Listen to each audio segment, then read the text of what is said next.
And we're joined now by junior Julian Oakley. Julian, thanks for coming on. Yeah, thanks for having me. Well, first off, before we get into any serious questions, you being a New Zealander, must be pretty upset about being in the Northern Hemisphere for one of the worst winters of all time. Yeah, it's rough coming back in January because back in New Zealand it's obviously summer, so 70, 80 degrees every day, coming back to below 0 Fahrenheit. So yeah, it's pretty rough, and we've had a lot of snow, which doesn't make it any easier. Would you rather run in 90-degree temps or 10-degree temps?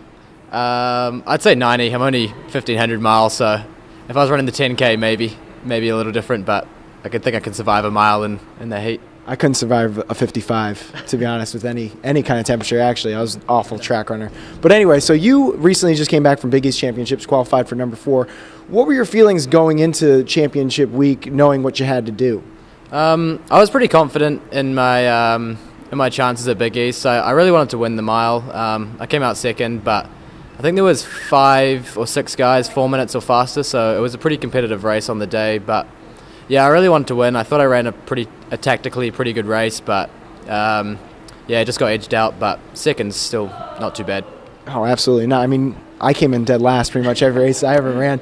But now you're ranked 4th in the country, which is insane to me, and that's awesome. So what are your expectations, feelings heading into nationals?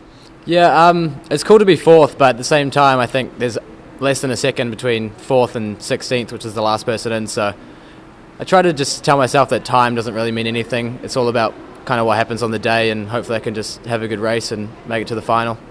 Time doesn't have any meaning. You're like, time doesn't have any meaning. That's like a philosophical quote there. But so I guess my last question would be, do you have any kind of pre-race, post-race kind of funky traditions that you do?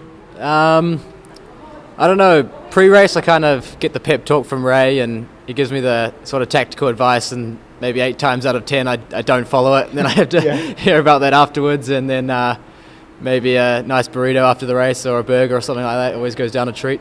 Oh, yeah, of course. Who doesn't love burritos? Yeah, exactly. Well, thank you so much for coming on. No worries. Appreciate having you. Good luck at nationals. Thank you.